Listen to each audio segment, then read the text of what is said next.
باللہ من الشیطان الرجیم بسم اللہ الرحمن الرحیم واللہ یدعو الی دار السلام سبحان ربک رب العزت عما یصفون وسلام علی المرسلین والحمد للہ رب العالمین اللہم صلی علی سیدنا محمد وعلی آل سیدنا محمد وبارک وسلم اللہم صلی علی سیدنا محمد وعلی آل سیدنا محمد وبارک وسلم۔ جن اعمال کو کرنے سے اللہ رب العزت اپنے مومن بندے کو جنت میں گھر عطا فرماتے ہیں، ان میں سے ایک بہت ہی آسان عمل ایک دوسرے کو سلام کرنا ہے۔ ابو ہریرہ رضی اللہ تعالیٰ عنہ سے روایت ہے کہ نبی علیہ الصلوۃ والسلام نے ارشاد فرمایا، لا تدخلون الجنت حتی تؤمنوا، تم جنت میں داخل نہیں ہوگے جب تک ایمان نہیں لاؤ گے، ولا تؤمنوا حتی تحابوا، اور تم ایمان والے نہیں ہو سکتے جب تک کہ آپس میں محبت نہیں کرو گے۔ اولا ادلکم علی شیء، کیا میں تمہیں ایک چیز نہ بتاؤں؟ اذا فعلتموہ تحاببتم، کہ جب تم وہ عمل کرو تو آپس میں محبتیں بڑھ جائیں۔ افشوا السلام بینکم، تم آپس میں سلام کو خوب پھیلاؤ۔ اس حدیث مبارکہ میں نبی علیہ الصلوۃ والسلام نے ارشاد فرمایا کہ جنت میں انسان اس وقت جائے گا جب ایمان والا ہوگا، اور ایمان والا تب کہلائے گا جب آپس میں محبتیں رکھے گا۔ گویا مومن اللہ رب العزت کی نسبت سے سب لوگوں سے محبت کرتا ہے۔ عورت ہے تو اپنے باپ سے بھی محبت کرتی ہے، ماں سے بھی محبت کرتی ہے، بھائی سے، خاوند سے، بیٹے سے، اور جو قریب عورتیں ہیں کلمے کی نسبت سے ان سے محبت کرتی ہے۔ اس سے معلوم ہوا کہ مومن رف اینڈ ٹف نہیں ہو سکتا، اس سے بھی جھگڑا، اس سے بھی جھگڑا، جس کے پاس بیٹھے اسی کی چند برائیاں نوٹ کر لیں، جس پر نظر پڑی اسی پہ بہتان لگا دیا، بلکہ مومن محبت کرنے والا ہوتا ہے۔ اللہ تعالیٰ چاہتے ہیں کہ اللہ کے بندوں کے درمیان اللہ کی نسبت سے محبت ہو۔ اس محبت سے مراد نفسانی، شیطانی، شہوانی محبت نہیں، بلکہ اللہ رب العزت کی نسبت سے پاکیزہ محبت ہے۔ تو غور فرمائیے کہ جنت میں آدمی داخل نہیں ہو سکے گا جب تک ایمان والا نہیں ہوگا، اور ایمان والا نہیں ہوگا جب تک کہ اس میں محبت نہیں ہوگی۔ پھر نبی علیہ السلام نے ہم پر کتنا احسان فرمایا کہ محبت پیدا کرنے کا طریقہ بھی سمجھا دیا۔ اولا ادلکم علی شیء، کیا میں تمہیں ایک چیز کے بارے میں نہ بتاؤں؟ اذا فعلتموہ تحاببتم، کہ جب تم اس عمل کو کرو تو تمہارے درمیان محبتیں بڑھ جائیں۔ افشوا السلام بینکم، تم آپس میں سلام کو پھیلاؤ۔ آپ اگر غور کریں تو مختلف قوموں کے نزدیک جب دو بندے ملتے ہیں تو طریقے ملنے کے مختلف ہیں۔ انگریز ملیں گے تو آپس میں گڈ مارننگ کہیں گے۔ اسلام سے پہلے عرب لوگ ملتے تھے تو حیاک اللہ کہتے تھے، اللہ آپ کو زندہ رکھے۔ بعض اوقات کہتے تھے انعم اللہ صباحا، اللہ آپ کی صبح کو مبارک کرے۔ لیکن یہ جتنے بھی انداز ہیں یہ کامل نہیں ہیں۔ تمہاری صبح اچھی ہو جائے تو شام کا کیا بنے گا؟ تم زندہ تو رہو لیکن صحت نہ رہی، ایمان نہ رہا، کیا بنا؟ تو یہ جزوی دعائیں ہیں۔ اسلام نے آ کر یہ پیغام دیا کہ جب ایک دوسرے سے ملو تو آپس میں کہو السلام علیکم۔ یہ جو السلام علیکم ہے نا، یہ بہت گہری بات ہے۔ اس کے دو معنی علماء نے لکھے ہیں۔ ایک تو یہ کہ تم ہر رنج، پریشانی، مصیبت سے سلامت رہو۔ اب کیسی اچھی بات کہی گئی، تم پر سلامتی ہو، یعنی تم ہر رنج، مصیبت، پریشانی سے سلامت رہو۔ اور ایک معنی اور بھی ہے، ابن عربی رحمۃ اللہ علیہ نے احکام القرآن میں ابن عیینہ کا قول نقل کیا ہے، فرماتے ہیں اتدری ما السلام، کیا تم جانتے ہو کہ سلام کیا ہے؟ سلام کرنے والا یقول، یوں کہتا ہے انت آمن منی، کہ تم مجھ سے امن میں ہو۔ گویا کہنے والا یہ قول دے رہا ہوتا ہے السلام علیکم، تم پر سلامتی، تمہاری جان، تمہارا مال، تمہاری آبرو میرے ہاتھوں سے سلامتی میں ہے۔ میں تمہاری جان کا نقصان بھی نہیں کروں گا، مال کا بھی نہیں کروں گا، میں تمہاری عزت پہ بھی حرف نہیں آنے دوں گا۔ ہم لوگ السلام علیکم کو صرف اتنا ہی سمجھتے ہیں کہ چند لفظ ہیں۔ شریعت نے کہا کہ جب انہیں کہو تو یو شوڈ مین اٹ، تمہیں اس کے معنی کا اندازہ ہونا چاہیے۔ تو گویا ایک بندے نے جب دوسرے کو کہہ دیا السلام علیکم تو دوسرے بندے کے دل کو تسلی ہو گئی کہ اس سے میں محفوظ ہوں۔ یہ کس قدر بڑی سیکیورٹی ہے انسان کے دل میں۔ چنانچہ سلام کے کچھ فائدے ہیں، یہ اللہ کا ذکر بھی ہے اور دوسرے کے لیے تذکیر بھی ہے، نصیحت بھی ہے۔ السلام علیکم کہنے میں محبت کا اظہار بھی ہے، السلام علیکم کہنے میں دوسرے بندے کے لیے دعا بھی ہے۔ اور چوتھا فائدہ کہ السلام علیکم کہنے میں دوسرے بندے کے ساتھ ایک معاہدہ بھی ہے، ایگریمنٹ بھی ہے کہ نہ میں تمہاری عزت پہ ہاتھ اٹھاؤں گا، نہ تمہارے مال پر، نہ تمہاری جان پر۔ اس لیے صحابہ میں ایسی کیفیت ہو گئی تھی کہ اگر کوئی بندہ دوسرے کو سلام نہیں کہتا تھا تو دوسرے کو فکر لگ جاتی تھی کہ اس کے دل میں کوئی مجھ سے دشمنی ہے، رنجش ہے، اور ممکن ہے کہ اس رنجش میں یہ مجھے نقصان پہنچائے۔ اور جب دوسرا بندہ السلام علیکم کہہ دیتا تھا تو ان کو تسلی ہو جاتی۔ شریعت نے کہا وَإِذَا حُيِّيتُم بِتَحِيَّةٍ فَحَيُّوا بِأَحْسَنَ مِنْهَا أَوْ رُدُّوهَا، کہ جب تمہیں کوئی سلام کہے تو تم اس سے بہتر جواب دو یا کم از کم اسی کو لوٹا دو۔ تو یہ ذہن میں رکھیں کہ اصل ہے السلام علیکم۔ اب جب کوئی بندہ کہے تو شریعت کا حکم ہے کہ کہنے والا سلام کہے، یہ سنت عمل ہے، لیکن جس کو سلام کہا جائے اس کے اوپر جواب واجب ہو جاتا ہے۔ ہاں اگر وہ نماز پڑھ رہا ہو، کھانا کھا رہا ہو، قرآن پاک پڑھ رہا ہو، دین کا درس دے رہا ہو، قضائے حاجت سے فارغ ہو رہا ہو، تو ایسی صورتوں میں اس کے اوپر سلام کا جواب بھی نہیں، اور سلام کہنے والے کو سلام ایسی صورت میں کہنا بھی نہیں چاہیے۔ عام حالات میں جب کسی نے سلام کہہ دیا تو اس کا جواب واجب ہوتا ہے۔ اور جو شخص پہلے سلام کرتا ہے، حدیث مبارکہ میں ہے کہ پہلے سلام کرنے والا انسان تکبر سے پاک ہوتا ہے۔ اس کا تکبر ٹوٹتا ہے نا، انا ٹوٹتی ہے۔ جی تو یہی چاہتا ہے کہ دوسرے مجھے سلام کریں، مجھے ریسپیکٹ ملے۔ سلام میں پہل کرنا عاجزی کی دلیل ہے، اس لیے کوشش کریں کہ سلام کہنے والی بنے، اور جب کوئی سلام کہے تو اس کے جواب میں وعلیکم السلام کہیں۔ یہ مثل ہو گیا، جواب بالمثل۔ اور اگر اس سے بہتر جواب دینے تو وہ کہے السلام علیکم، آپ کہیں السلام علیکم ورحمۃ اللہ، گویا آپ نے اس کو بڑھا دیا۔ اور اگر وہ کہے السلام علیکم ورحمۃ اللہ تو آپ ایک لفظ اور بڑھا سکتی ہیں، السلام علیکم ورحمۃ اللہ وبرکاتہ۔ یہیں تک ہے، اس سے آگے بڑھانا وہ بزرگوں سے ثابت نہیں ہے۔ تاہم سلام کرنا محبت کی دلیل ہے۔ اگر کوئی آدمی دور ہو تو کئی مرتبہ لوگ دور سے ہاتھ کے اشارے سے سلام کرتے ہیں۔ شریعت کا مسئلہ یہ ہے کہ اشارے سے بھی کرو مگر زبان سے السلام علیکم بھی کہو، اگرچہ وہ نہ سنے اس کو۔ فقط ہاتھ سے اشارہ کرنا یہ نصارہ کا طریقہ ہے۔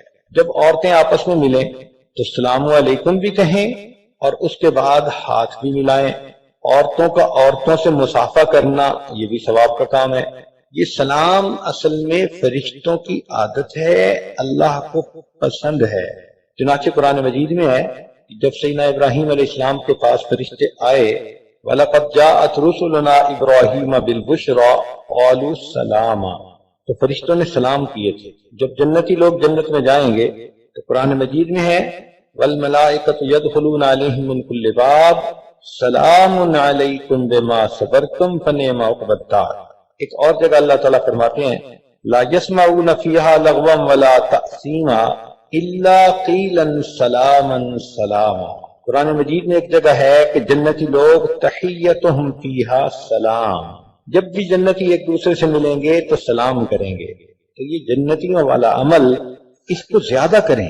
دیکھا یہ گیا ہے کہ عورتیں اجنبیہ عورت کو تو سلام کر لیتی ہیں لیکن اپنی گھر کی عورتوں کو سلام نہیں کرتی۔ شریعت کا حکم تو یہ ہے کہ دو عورتیں بیٹھی ہوئی تھیں، ایک اٹھ کے کمرے میں چلی گئی کوئی چیز لینے کے لیے، جب واپس آئے تو پھر سلام کرے۔ صحابہ رضی اللہ تعالیٰ عنہ اکٹھے بیٹھے ہوتے تھے، کسی کام کے لیے دیوار کی اوٹ میں چلے جاتے یا درخت کی اوٹ میں، تو واپس آ کر پھر سلام کہا کرتے تھے۔ عورتیں تو گھر میں داخل ہوں تو ماں کو سلام نہیں کرتے، فقط مسکرا دینا یا فقط ہاتھ ملا لینا یہ سلام نہیں کہلاتا، زبان سے کہنا چاہیے تاکہ دوسرے بندے کو دعا مل جائے۔ اور حدیث مبارکہ میں آتا ہے کہ کلام سے پہلے سلام کرو۔ عورتیں جب آپس میں ملتی ہیں تو بات شروع کر دیتی ہیں، آپ کیسی ہیں، آپ ٹھیک ہیں۔ اب یہ پوچھنا آپ کیسی ہیں، آپ ٹھیک ہیں، یہ اچھی بات ہے، مگر اس سے پہلے سلام کرنا چاہیے تھا۔ تو اس کو عادت بنا لیجئے کہ عورتیں عورتوں کو سلام کہیں، اپنے محرم مردوں کو بھی سلام کہیں۔ عورت غیر محرم مرد کو سلام نہ بھیجے۔ کئی جگہوں پر تو غیر محرم رشتہ داروں سے بھی مسافہ کرتی ہیں عورتیں، حالانکہ یہ شرعاً حرام ہے، کیونکہ اس سے تکبر ٹوٹتا ہے۔ شریعت نے حکم یہ دیا کہ اگر کوئی سواری پر ہے تو وہ پیدل چلنے والے کو سلام کہے، جو پیدل چل رہا ہے وہ بیٹھے ہوئے کو سلام کہے، اور کسی بندے سے 3 دن تک سلام کو چھوڑ دینا یہ اللہ تعالیٰ کو ناپسند ہے۔ چنانچہ کسی نے سلام کیا، آپ نے جواب نہیں دیا تو یہ گویا غصے کا اظہار ہے۔ اگر 3 دن تک آپ اس سے بات نہیں کریں گی تو حدیث پاک میں ہے کہ اللہ تعالیٰ ایسے بندے کی نماز کو بھی قبول نہیں فرماتے، اس لیے کہ یہ قطع تعلقی میں آ جاتا ہے۔ اور سلام آشنا غیر آشنا یعنی واقف ناواقف سب عورتوں کو کریں۔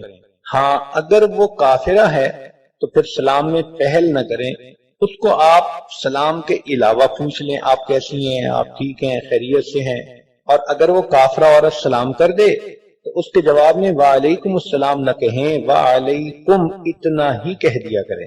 تو سلام کی عادت کو زیادہ بڑھائیں۔ اللہ تعالیٰ کتنے کریم ہیں کہ فقط سلام کی عادت کو اپنانے پر بندے کو جنت میں گھر عطا فرما دے۔ اس لیے تو کہتے ہیں کہ جنت بہت سستی ہے آج، جو بندہ لینے کا ارادہ کرے تو بہت آسان عملوں کے ساتھ جنت کا حقدار بن جاتا ہے۔ تو عورتوں کو چاہیے کہ گھر میں اپنے بچے اور بچیوں کو بھی سلام کی تفصیلات سمجھائیں تاکہ ان بچوں میں بھی سلام کہنے کی عادت ہو۔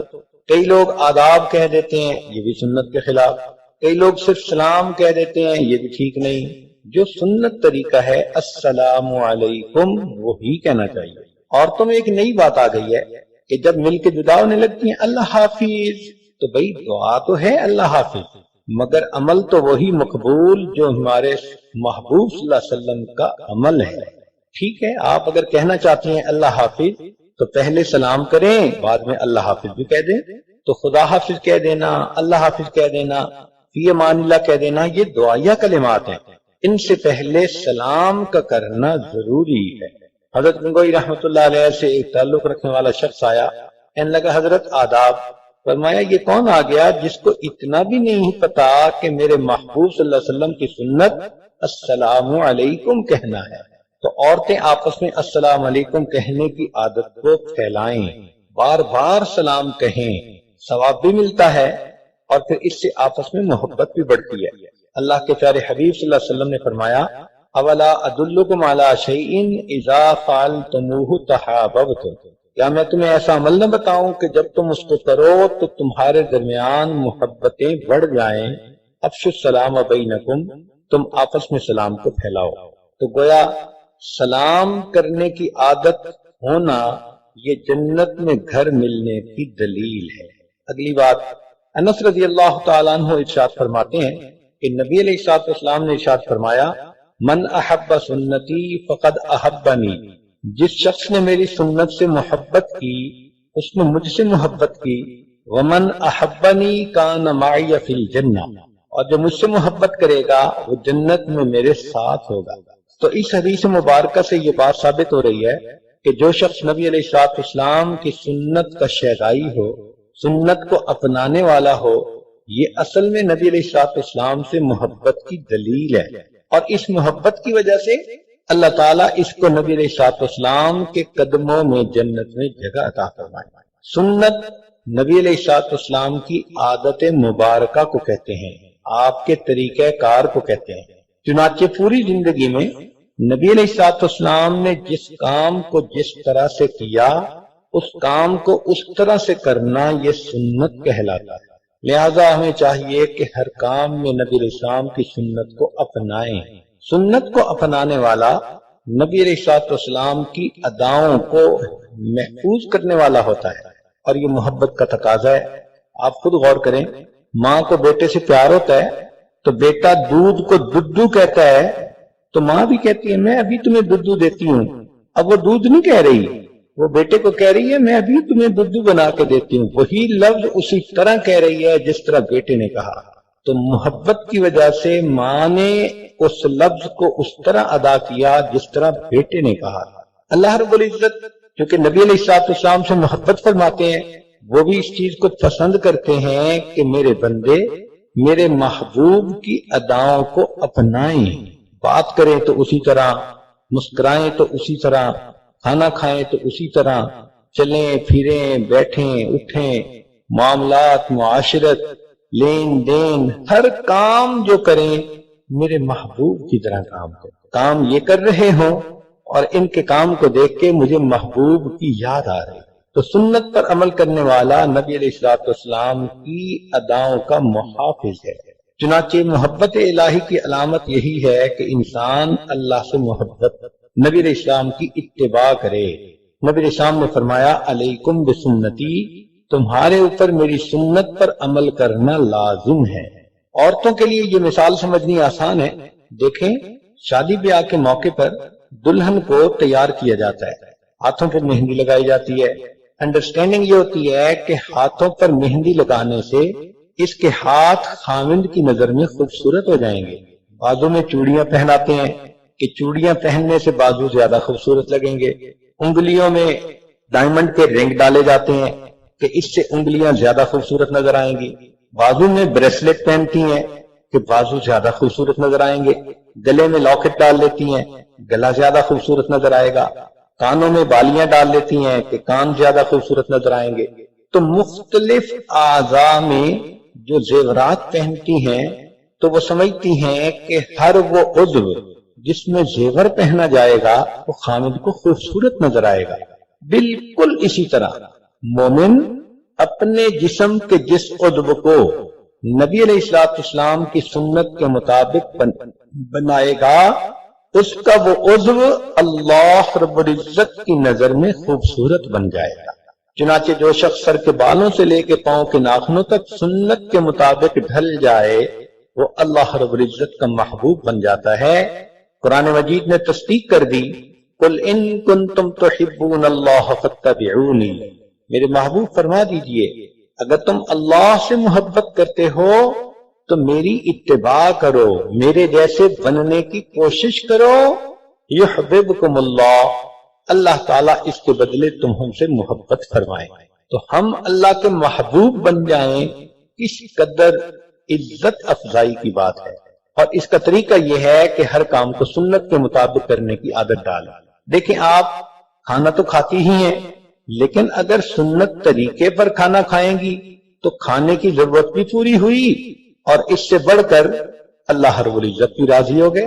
لہذا دسترخوان بچھا کے کھانا، سارے گھر والوں کا مل بیٹھ کے کھانا، سنت طریقے پہ بیٹھنا، کل بیمینک وکل مما یلیک، داہنے ہاتھ سے کھانا، اپنے قریب پلیٹ سے کھانا۔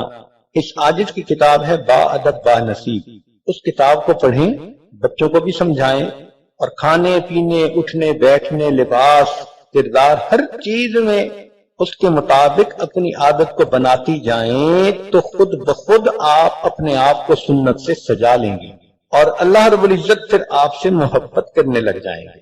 نبی علیہ السلام نے ارشاد فرمایا من احب سنتی فقد احبنی، جس نے مجھ سے محبت کی، جس نے میری سنت سے محبت کی اس نے مجھ سے محبت کی۔ ومن احبنی کان معی فی الجنہ، اور جس نے مجھ سے محبت کی وہ جنت میں میرے ساتھ ہوگا۔ ایک اور حدیث مبارکہ ہے من تمسک بسنتی عند فساد امتی فلہ اجر 100 شہید، کہ جس نے میری سنت کو تھام لیا ایسے وقت میں جو فساد کا وقت ہو، جب امت اس سنت کو چھوڑ چکی ہو، تو اس بندے کو اللہ رب العزت 100 شہیدوں کا ثواب عطا فرمائے گا۔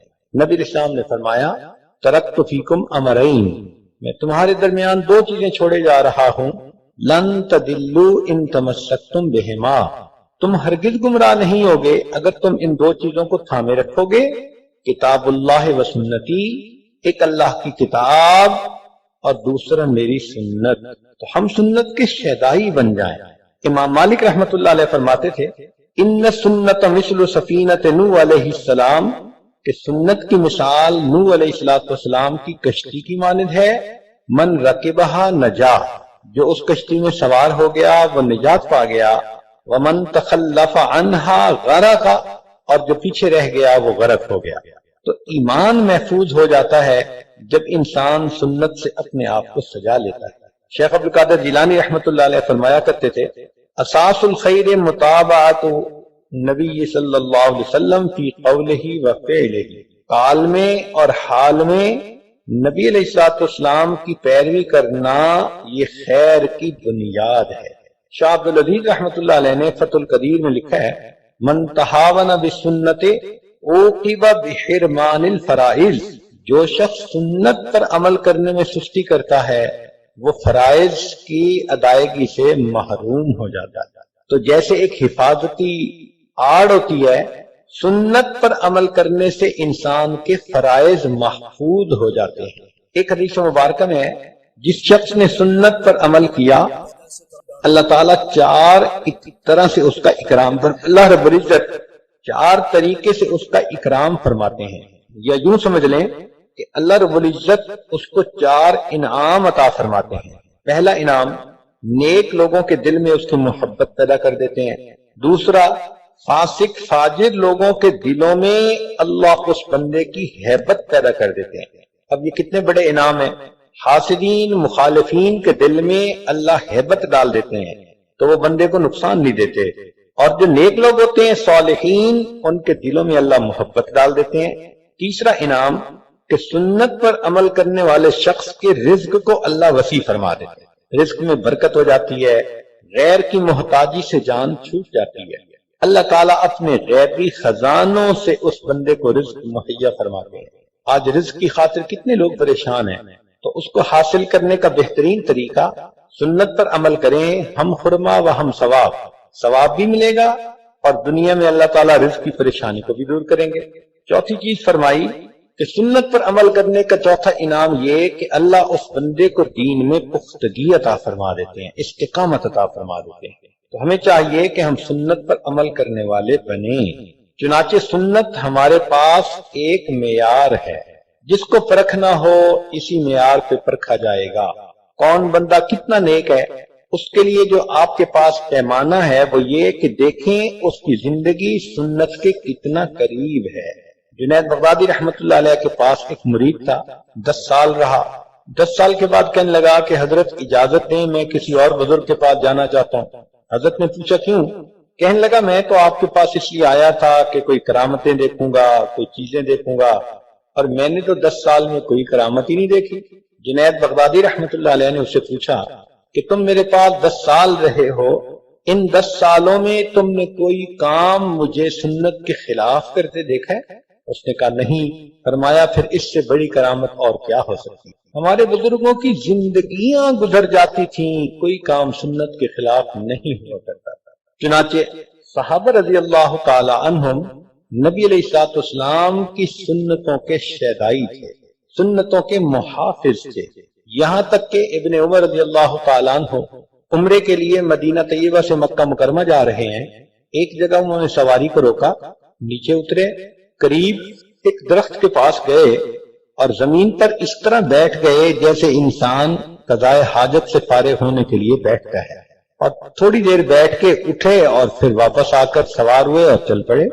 لوگوں نے پوچھا اگر آپ کو قضائے حاجت کی ضرورت نہیں تھی تو آپ بیٹھے کیوں، وقت کیوں ضائع کیا؟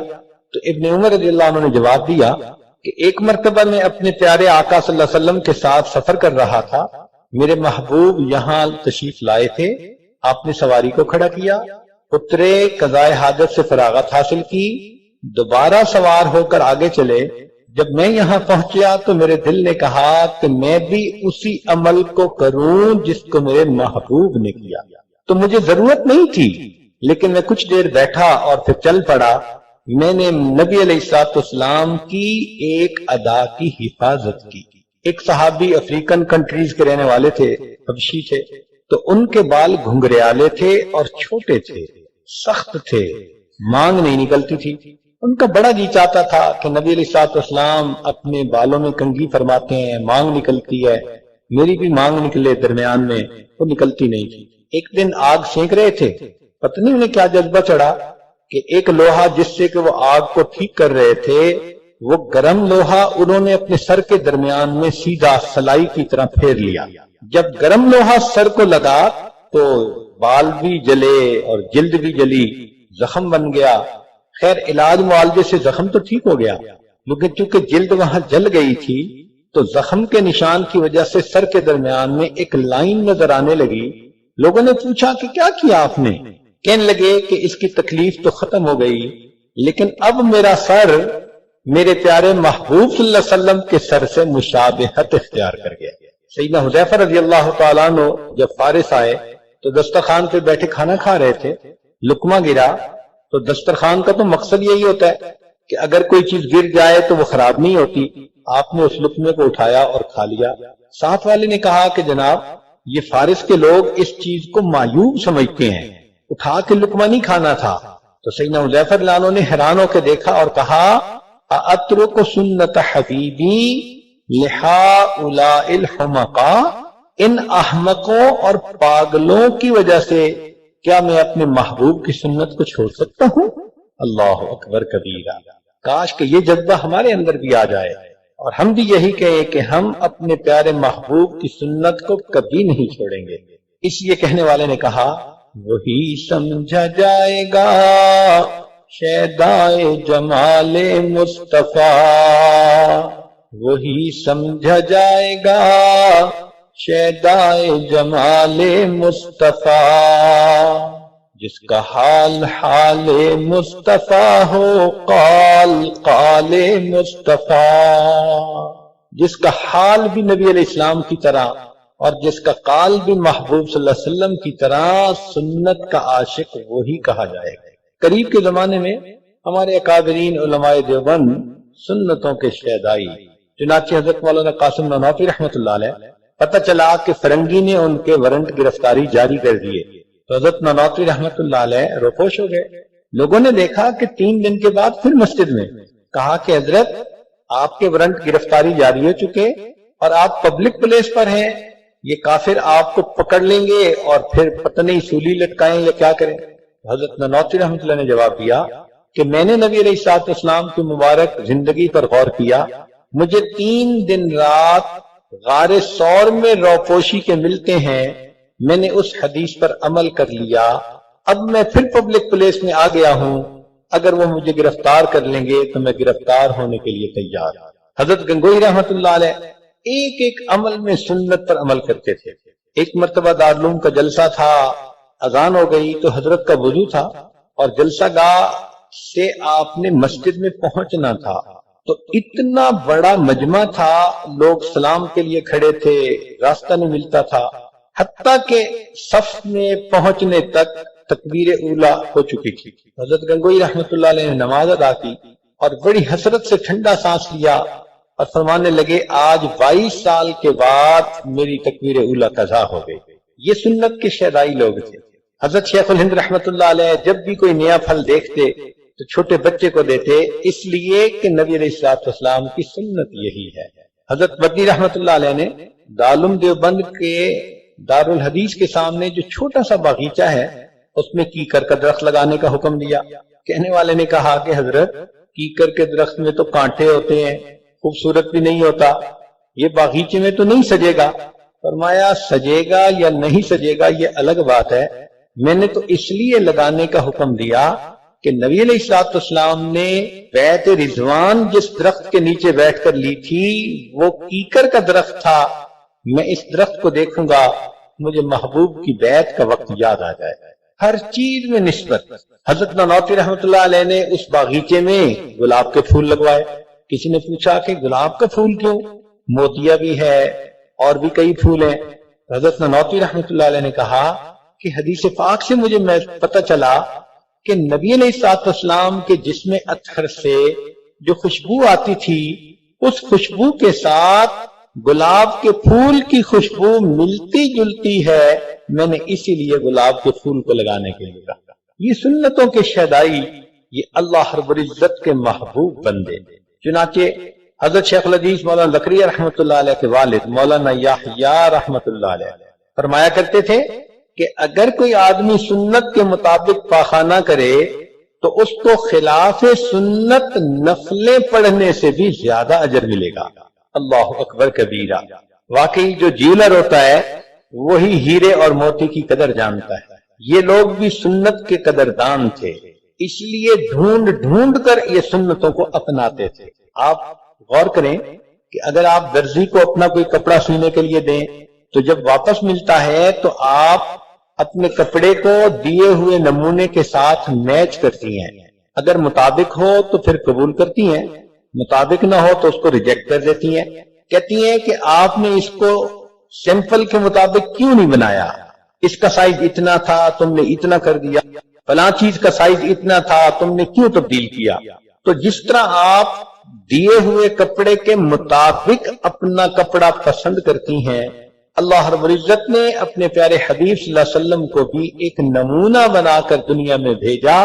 اب قیامت کے دن جب بندے اللہ کے حضور پیش ہوں گے، اللہ تعالیٰ ان کے صرف ان عملوں کو قبول کرے گا جو نبی علیہ السلام کی سنت کے نمونے کے مطابق ہوں گے، جو اس کے خلاف ہوں گے اللہ رب العزت ان کو ریجیکٹ فرما دے۔ ہم نے دیکھا کہ بعض لوگ ایک خاص برانڈ کی چیز پسند کرتے ہیں، جوتے ہیں یا کپڑے ہیں یا کوئی چیز ہے، برانڈ کی مہر اگر لگی دیکھ لیں تو مطمئن ہو جاتے ہیں۔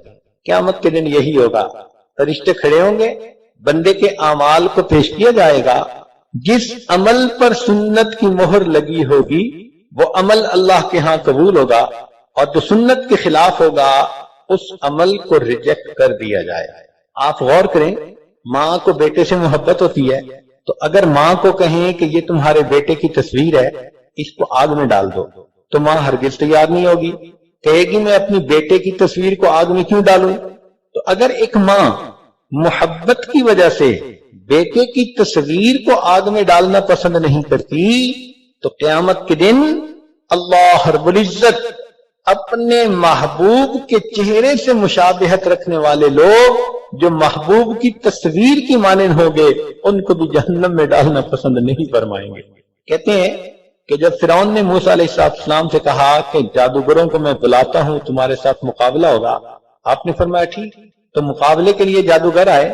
اس زمانے کا دستور تھا کہ دونوں فریق ایک لباس ایک کاسٹیوم میں آتے تھے، تو جو افسران تھے پہلے تو انہوں نے موسیٰ علیہ السلام سے کہا کہ آپ جادوگروں والا لباس پہنے، آپ نے انکار کیا۔ انہوں نے سوچا کہ اب حل یہ ہے کہ جادوگروں کو موسیٰ علیہ السلام جیسا جبہ پہنا دیں، چنانچہ سارے جادوگر جبہ پہن کر آ گئے، مقابلہ ہوا۔ اللہ رب العزت نے موسیٰ علیہ السلام کو کامیابی سے نوازا، اس پر جادوگر ایمان لے آئے۔ فرعون نے ان کو بہت سخت سزا دی، مگر یہ جادوگر اس امتحان میں کامیاب ہوئے۔ تو حضرت موسیٰ علیہ السلام کو بڑا تعجب ہوا، کو طور پر حاضر ہوئے، کہا کہ اے پروردگار عالم، آپ نے تو بائی نیم مجھے بھیجا تھا فرعون کی طرف، اذهب الى فرعون انه طغى، فرعون کو تو ہدایت ملی نہیں، جادوگروں کو ہدایت مل گئی۔ اللہ رب العزت نے فرمایا کہ میرے پیارے موسیٰ علیہ السلام، جب میں ہدایت کے فیصلے کرنے لگا تو میری رحمت نے اس چیز کو زیادہ پسند کیا کہ جن کو میرے نبی علیہ السلام کے ساتھ زیادہ مشابہت ہے ان کو میں ہدایت پہلے دے۔ تو چونکہ جادوگروں کا لباس آپ کے لباس کی طرح تھا، میں نے ان کو ہدایت کی نعمت سے نواز دیا۔ اگر بنی اسرائیل کا کوئی بندہ ایک نبی علیہ السلام کی مشابہت کرتا ہے مجبور ہو کر، اللہ کو وہ بھی اچھی لگتی ہے، تو امت محمدیہ کا نوجوان اگر نبی علیہ السلام کی سنت پر محبت کی وجہ سے عمل کرے گا، اللہ رب العزت کو وہ کتنا پیارا لگے گا۔ اس لیے آپ گھروں میں اپنے نوجوان بچوں کو سنت پر عمل کی ترغیب دیں، اپنے خامدوں کو سنت کا شیدائی بنائیں، خود بھی ہر کام میں سنت پر عمل کریں۔ آپ کا گھر اگر سنتوں کا گلشن بن گیا تو یہ جنت کا نمونہ بن جائے گا، اور اس کے بدلے آپ جنت میں گھر کی حقدار بن جائیں گے۔ تو کوشش کریں کہ ہر کام کو سنت کے مطابق کریں، اس کو سیکھیں، حضرت شاہ ولی اللہ مدد دہلوی رحمۃ اللہ علیہ فرماتے ہیں کہ میں حج کے لیے حاضر ہوا، اس کے بعد مدینہ طیبہ گیا، سلام کیے نبی علیہ السلام کی خدمت میں مواجہ شریف پر۔ وہ فرماتے ہیں کہ میں نے دیکھا کہ جو شخص سنت کا متبع ہوتا ہے، جب وہ سلام کے لیے مواجہ شریف پہ جاتا ہے تو نبی علیہ السلام کے قلب مبارک سے نور کی کرنیں ہوتی ہیں جو اس بندے کے دل کو منور کر دیتی ہیں۔ آج کیسا وقت آ گیا، ہمارے گھروں میں نبی علیہ السلام کی سنتوں پر عمل کرنے میں کوتاہی ہے۔ کئی مائیں تو ایسی ہیں کہ بیٹا اگر اپنے چہرے پہ ریچھ یعنی سجائے تو ان کو اچھا نہیں لگتا چہرہ، مخالفت کرتی ہیں کہ تم جلدی سے شیو کرواؤ۔ اصل میں کسی نے سمجھایا نہیں نا کہ سنت پر عمل کرنے کا کیا اجر ہے۔ اگر پتہ ہوتا تو اس کو تو خوشی ہوتی۔ ہمارے ایک جامعہ میں بچی پڑھ کر فارغ ہوئی تو انڈسٹریلسٹ کی بیٹی تھی، رشتے آنے لگ گئے۔ ایک جگہ باپ نے پرپوزل کو ایکسپٹ کر لیا، گھر میں بیٹھے ہوئے بات ہو رہی تھی تو باپ نے ذرا دل لگی کے طور پہ کہہ دیا کہ بیٹی میں نے تمہارے لیے ایسا پرپوزل چنا ہے کہ جو بہت مال والا ہے اور وہ سونے سے تمہیں لاد دے گا۔ تو جب باپ نے ایسی بات کہی تو اس بات کو سن کر وہ بچی نظریں جھکا کر بیٹھی تھی، کہنے لگی ابو مجھے سونا نہیں چاہیے، مجھے اپنے پیارے محبوب کی سنت چاہیے۔ جب عورتیں دین کا علم حاصل کریں گی تو پھر ان کو سنت کی اہمیت اور قدر کا پتہ چلے گا، پھر یہ سنت پر جان چھڑکنے والی بن جائیں گی۔ ہمارے اکابر سنت کے کتنے پابند تھے۔ امام ربانی مجدد ثانی رحمۃ اللہ علیہ فرماتے ہیں ہمارے اکابر شرع شریف کے نفیس موتیوں کو بچوں کی مانند وجد و حال کے اخروٹ منقع کے بدلے نہیں دیتے، نفس فقہ کی طرف مائل نہیں ہوتے، فتوحات مدنیہ سے فتوحات مکیہ کی طرف التفات نہیں کرتے، ان کا کارخانہ بلند ہے۔ چنانچہ ہمارے اکابرین جو سلسلہ کے ہیں وہ اتباع سنت کا بہت اہتمام سناتے ہیں، بہت زیادہ۔ آپ حیران ہوگی امام ربانی مجدد ثانی رحمت اللہ علیہ کی اتباع سنت کا یہ حال تھا، ایک ایک عمل سنت کے مطابق تھا۔ ان کے حالات زندگی میں لکھا ہے کہ جب ان کی وفات کا وقت قریب آیا تو ایک بندے کو بلا کر انہوں نے وصیت فرمائی کہ میں اپنی زندگی میں نبی علیہ السلام کی ایک ایک سنت کو اپنا چکا، نبی علیہ السلام کی سنت کو اپنے جسم پہ سجا چکا، لیکن ایک عمل ایسا ہے جو نہیں کر سکا۔ وہ کیا کہ ایک مرتبہ سیدنا حسین رضی اللہ تعالیٰ عنہ آئے، بچے تھے، نبی علیہ السلام نے انہیں گود میں لیا تو سیدنا حسین رضی اللہ عنہ نے پیشاب کیا۔ یہ ایک عمل مجھے ایسا نظر آیا کہ اس پر میں عمل اس لیے نہ کر سکا کہ میرا نواسا نہیں، میں نے اپنی بیٹی کی شادی تو کر دی ہے، وصیت کر کے جا رہا ہوں اگر اللہ میری بیٹی کو بیٹا عطا کرے تو اس بچے کو میری قبر پر لا کر بٹھایا جائے، حتیٰ کہ وہ بچہ میری قبر پر پیشاب کر دے اور مجھے نبی علیہ السلام کے اس عمل کی بھی مشاہدت نصیب ہو جائے۔ جو سنتوں کے شہدائی ہوتے ہیں وہ اس طرح نبی علیہ السلام کی سنتوں پر عمل کرتے ہیں۔ چنانچہ ایک عالم تھے جو 10 لاکھ مرتبہ درود شریف پڑھ کر نبی علیہ السلام کی خدمت میں ہدیہ اور تحفہ بھیجا کرتے تھے۔ کہتے ہیں کہ ایک مرتبہ ان کو نبی علیہ السلام کی زیارت نصیب ہوئی تو انہوں نے خواب میں دیکھا کہ نبی علیہ السلام کے سینے اتھر پر زخم کے نشان ہے، تو پوچھا اے اللہ کے پیارے حبیب صلی اللہ علیہ وسلم یہ آپ کے سینے پہ زخم کے نشان کیا دشمنوں نے لگائے؟ نبی علیہ السلام نے فرمایا نہیں، کافر دشمن ہے، ان کا کیا گلا، یہ زخموں کے نشان تو وہ ہیں جو میرے ماننے والے، میری امت کے نوجوان سنت کے خلاف کام کرتے ہیں، میرے سینے پہ چوٹ پڑتی ہے، یہ تو اپنے ہیں، تم تو غیروں کی بات کرتے ہو، ہم نے اپنے بھی آزمائے ہیں، تم تو غیروں کی بات کرتے ہو، ہم نے اپنے بھی آزمائے ہیں، لوگ کانٹوں سے بچ نکلتے ہیں، ہم نے پھولوں سے زخم کھائے ہیں۔ میری امت کے نوجوان جب کوئی عمل سنت کے خلاف کرتے ہیں تو میرے سینے پر زخم لگ جاتا ہے۔ آج سوچیں ہم اپنے گھروں میں کتنے کام سنت کے خلاف کرتی ہیں۔ حیرت کی بات ہے 1 روپے کا بلب اگر ٹوٹ جائے بچے سے، ماں اسے تھپڑ لگا دیتی ہے، وہی بچہ اگر نبی علیہ السلام کی سنت کو توڑتا ہے ماں کے دل میں احساس نہیں ہوتا، ماں اسے نہیں روکتی ٹوکتی، محسوس ہوتا ہے کہ سنت کی قدر 1 روپے کے برابر بھی نہیں ہے۔ شادی بیاہ کا موقع آتا ہے، عورتیں کہتی ہیں جی سب کو منا لو، خوشی کا موقع ہے، چچا کو منا لیتے ہیں، پھپھو کو منا لیتے ہیں، ہمسائی کو منا لیتی ہیں، حتیٰ کہ گھر کی ماسی اگر ناراض ہوتی ہے خادمہ اس کو بھی منا لیتی ہیں، لیکن جب شادی کا وقت آتا ہے تو خلاف سنت طریقے پر شادی کر کے اللہ کے محبوب کے طریقوں کو گھر سے نکال دیتی۔ ہم نے اللہ کے حبیب صلی اللہ علیہ وسلم کو نہ منایا، کاش ہم اللہ کو منا لیتے اور یہ عمل ان کے حکموں کے مطابق کر لیتے۔ کل قیامت کے دن اگر نبی علیہ الصلوۃ والسلام کے سامنے حاضری ہوئی اور اللہ کے پیارے حبیب صلی اللہ علیہ وسلم نے دیکھا کہ ہمارے جسم پر سنت سجی ہوئی نہیں، ہمارے عمل سنت کے مطابق نہیں، تو ہم شفاعت کے حقدار کیسے بنیں گے؟ ہم کیسے کہہ سکیں گے اے اللہ کے پیارے حبیب صلی اللہ علیہ وسلم ہماری شفاعت فرمائیے؟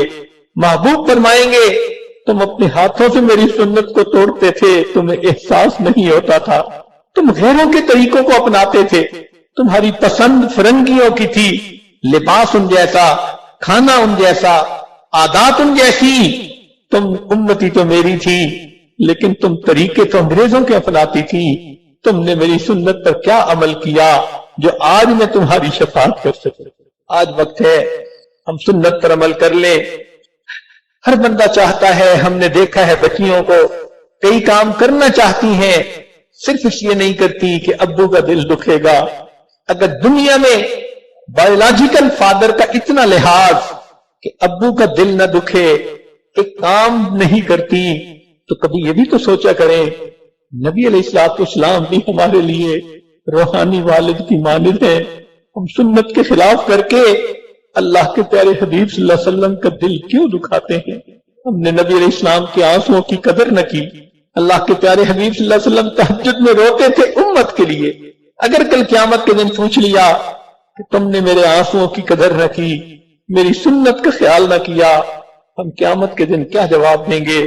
اگر نبی علیہ السلام نے فرمایا کہ دیکھو ایک وقت تھا جب لوگ اپنی چیزوں کا تعارف کروا رہے تھے، انہوں نے اپنے سیل فون کو تمہاری مسجدوں تک پہنچا دیا تھا، اپنے ٹی وی کو تمہارے کمروں تک پہنچا دیا، اپنے طریقوں کو تمہارے گھروں میں داخل کر دیا، اس وقت تم نے میری سنت کا تعارف کیوں نہ کروایا؟ ان کے ہاتھ میں تو تانبا تھا، تمہارے ہاتھ میں تو سونا تھا، تم میری سنت کا تعارف کرواتے، دنیا کو بلاتے تاکہ دنیا کے لوگ سنت پر عمل کرنے والے بن جاتے۔ ہمارے پاس اس کا جواب کوئی نہیں ہوگا۔